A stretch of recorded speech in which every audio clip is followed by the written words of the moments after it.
Comme je l'avais annoncé dans ma vidéo Ça me gonfle, épisode 10 sur l'éducation sexuelle à l'école, si j'obtenais des preuves, je comptais faire une vidéo pour continuer sur le sujet et remplacer là où j'avais eu faux. Et comme quoi sur YouTube, il n'y a pas que les haters, mais également des viewers qui peuvent te renseigner quand toi, YouTuber, tu n'as pas tout vu et que tu ne sais pas tout simplement. Et croyez-moi, je suis très choqué de ce que j'ai lu. Bonjour à tous, c'est Scratty. On se retrouve aujourd'hui pour l'épisode 11 de Ça me gonfle, un épisode correctif en quelque sorte à mon épisode 10. Je tiens à remercier Eureka Math qui, dans mon épisode 10, m'a fourni les sources et donc les preuves que l'éducation sexuelle va beaucoup plus loin que je ne le pensais moi-même. Je tiens, avant de commencer, à m'excuser auprès des parents et youtubeurs car j'ai dit lors de cet épisode qu'ils s'étaient enflammés pour rien. Eh ben non, c'est faux, au final, ils avaient raison, et c'est ça le pire. Toutes les sources seront donc dans la description. Pour commencer, on peut lire sur un PDF du ministère des Affaires sociales et de la Santé, à la page 14, que l'éducation sexuelle doit être déployée de la maternelle au lycée. Donc cela confirme que le gouvernement souhaite des cours d'éducation sexuelle à la maternelle. Maintenant, la question que je me pose, c'est est-ce que c'est mis en place? Car avec ce que j'ai lu, en tout cas, aucune ligne stipule de tels cours en maternelle, seulement à partir de l'école primaire. Mais dans tous les cas, le plus choquant reste à venir. L'OMS, l'Organisation mondiale de la santé, donc ce n'est pas rien, a publié en 2010 un rapport sur les standards d'éducation sexuelle en Europe, qui est un cadre de référence pour les décideurs politiques, les autorités compétentes en matière d'éducation et de santé et les spécialistes. Ce rapport est disponible dans la description, bien entendu. Je ne vous lirai pas le rapport en entier, il fait 70 pages et un bon 90% de conneries. Ouais, un petit peu quand même, hein. En tout cas, pour moi, ça s'apparente dangereusement à de la pédophilie ouverte. Je vais seulement vous passer quelques passages et je pense que cela vous suffira. Et en tout cas, à moi, ça me suffira, tout simplement, hein, parce que vous allez comprendre.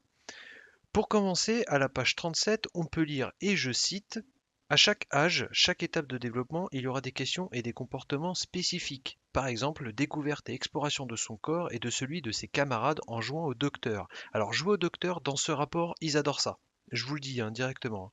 Se plaire à montrer son corps et à regarder celui des autres, faire preuve de pudeur envers autrui, etc., auquel il s'agira de réagir par une pédagogie adaptée. Le développement psychosexuel pendant l'enfance va de pair avec le développement de compétences psychiques, émotionnelles, cognitives et sociales. Personnellement, à la maternelle, hein, pour mon cas, hein, je n'ai jamais joué au docteur en demandant à mes camarades de classe de se foutre à poil pour découvrir comment, comme ils le disent, le corps humain, en gros, hein. Mais c'est pas tout. Juste en dessous, on va lire également dans le même ordre d'idées, l'éducation sexuelle ne résume pas à fournir des données factuelles sur la reproduction et la prévention de maladies. Elle doit aider l'enfant à développer ses sens et à la perception, l'image de son corps et à renforcer sa confiance en soi et son autodétermination. On parle d'enfant, hein. Je précise, on parle d'enfant, d'accord? À se comporter de manière responsable envers soi-même et autrui. Un enfant de 4 ans, donc, selon ce rapport, doit avoir un comportement responsable envers soi-même et autrui. Et là, on parle bien sûr de sexualité, du corps humain et j'en passe. On ne parle pas de savoir dire bonjour, merci et au revoir, hein. Donc là, clairement, ça devient vraiment dégueulasse. Imaginez, il y a 70 pages dans ce rapport. Mais on va poursuivre sur un tableau qui concerne les enfants de 0 à 4 ans. Voici donc le programme que préconise l'OMS. Leur apprendre les différentes parties du corps et leurs fonctions. Donc on va apprendre à des enfants de moins de 4 ans qu'un homme a deux grosses couilles pour, j'en dirai pas plus, mais vous avez compris je pense. Ensuite on peut lire pratiquer l'hygiène, laver chaque partie de son corps. Mais ils sont fous quoi. Donc à la maternelle, les profs vont apprendre aux enfants comment se laver. Mais les parents sont là pour ça, vous êtes des malades, c'est pas possible autrement, vous êtes complètement cons. Ça va trop loin, c'est un truc de ouf. Et en dessous, exprimer ses besoins et désirs. On parle toujours du même sujet, hein, pas d'une envie de glace en sortant de l'école. Imaginez, j'en suis que à la première ligne de ce tableau. Ensuite, il y a un tableau pour chaque tranche d'âge, de 4 à 6 ans, de 6 à 8, etc., etc. D'accord? Mais juste pour continuer un peu, on peut lire dans la ligne sexualité qu'il faut informer l'enfant sur le plaisir et la satisfaction liés au toucher de son corps. Mais sans déconner, ils sont sérieux? Quand j'ai lu ça la première fois, clairement, je ne savais pas quoi penser. Je ne peux pas croire qu'un tel rapport existe, qu'il est public et que c'est l'OMS qui distribue ça. Et pourtant, c'est bien vrai. La masturbation enfantine, je ne suis pas là pour parler de ça, mais ce n'est en aucun cas à un prof de gérer ce genre de sujet.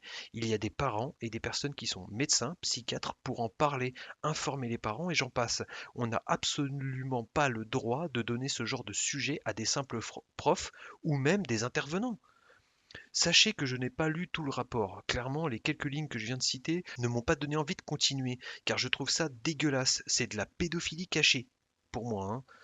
Le truc que je peux dire, c'est que, encore une fois, je m'excuse auprès des parents que j'aurais pu blesser dans mes dires de ma dernière vidéo, car vous aviez raison et j'avais tout simplement tort. Après avoir lu ça, je ne sais pas où va notre monde, je ne sais pas où nous, êtres humains, allons aller. Ce rapport n'est pas encore mis en place dans nos écoles, mais le jour où il va réellement être mis en place, que va-t-il se passer? Et apparemment, à ce que j'ai appris aussi, il serait déjà mis en place en Suisse et en Allemagne. Il y a des choses sacrées sur Terre que personne n'a le droit de toucher, les enfants en font partie, personne n'a le droit de rentrer dans la partie la plus intime d'un enfant, d'une famille, sous prétexte que ce soit 10 ans, bien pour lui. Enfin bref, que dire de plus à part que, encore une fois, ce rapport m'a juste donné envie de vomir. La petite correction est finie, je vous invite tous à lire ce rapport, du moins ce que vous pouvez lire, parce que moi personnellement j'ai dû m'arrêter, hein, je pouvais pas.